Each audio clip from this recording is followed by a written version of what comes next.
So given a table of values, let's find the line equation. So first of all, this is supposed to be a line. We're going up by 1 in terms of x's, so there's a missing point here. It's a 1, 2, 3, 4. And notice how for lines, we're given this is a line, we always increase by the same amount, assuming that the x's also increase by the same amount. Plus 3, plus 3, plus 3 would be 11, and plus 3 would be 11 plus 3 would be 14. Okay, we didn't really have to do that, but that's good practice. Let's make a line equation.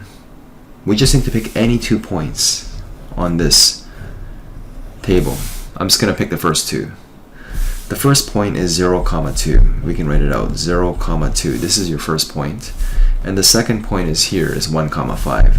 1, 5. So given this, we can simply find a line equation fairly quickly. We can even sketch it just by plotting the points.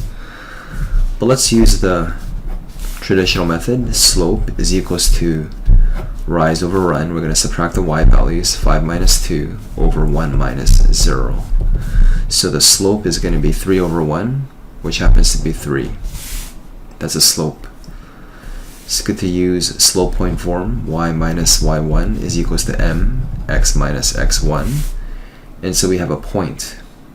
We can use any point on this line. We're just going to use the first point here. We're going to plug in x equals 0 here.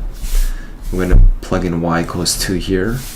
And we're going to plug in the slope 3 over here. So we have the slope point form of the graph. Y minus y1 is equals to the slope x minus 0. And anything minus 0 is like as if the 0 wasn't there. So we have y minus 2 equals 3x. And we're going to throw the negative 2 over. Y is equals to 3x plus 2. This is our nice slope-intercept form, which we can sketch. The y-intercept would be 2, 1, 2 up here, and the slope would be 3. 3 over 1 is going to be rise 3, 1, 2, 3, and 1 to the right.